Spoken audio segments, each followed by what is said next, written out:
if you suspect there's something wrong with your SKAARHOJ product or the do-it-yourself model you have made, you have different options of running diagnostics on the devices.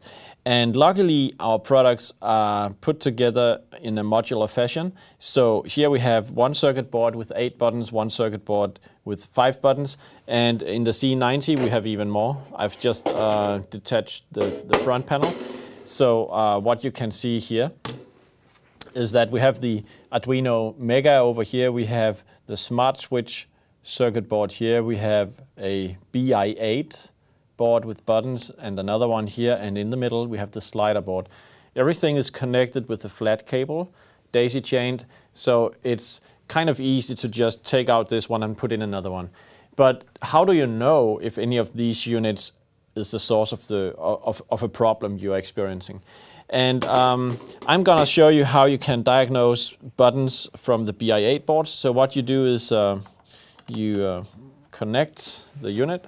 So we go to examples, the library called SKAARHOJ BI8, and there we have 3 different example sketches.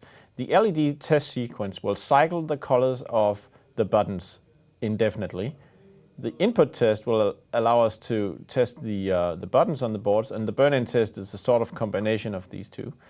And if we choose the input test and upload, and always before you upload, make sure that you have the right board. As you can see, we have an Arduino Ethernet inside this C51, so we need to select that. And if we don't, it will just stall in the upload process.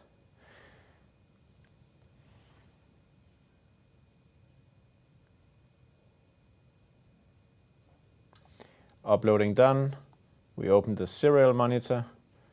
It looks like this. Serial started. Okay.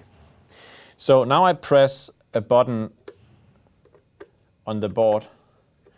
And as you can see reflected on the serial monitor, it will tell us when I press the button, when I release the button, when I press the button, release the button, etc. So this sketch can be used to confirm that each of these buttons is working. And as you can also see from the colors, every time I press the button, it will cycle the color to the next one in line. So how do I test this one over here? And this is about how the BI8 boards are working together in a SKAARHOJ unit. They have addresses. So the first board here has address 0. This has address 1. And if you have larger models like the C200, I have a C200 over here. Just a sec. Here we even have a 3rd and a 4th board of BI8 board, and that they have address 2 and 3. So let's test this one over here. We go back to the sketch, and if you scroll down in the sketch a little bit, this is where the magic is done. So you set up the board that we want to test, and you change this 0 for a 1. And it's also explained here in the comment how this is working. Anyway, we are gonna upload. And when uploading is done, we open the serial monitor. And we can confirm, first of all, it cycles the colors, but as we press the buttons, it's cycling the color of the button. And you can see in the serial monitor as well that it's responding to my button pushes. So this is the way you can make a basic test of your BI8 board if it's working as you expect or not. Let's quickly take a look at another example, which is the burn-in test. So the burn-in test is actually, first of all, there is some explanation here. Always read the explanation. We try to keep them up to date so they will always reflect what a sketch is actually doing. And in this case, it's compatible with, this is wrong, it's address up to 7, so it can be 8 boards.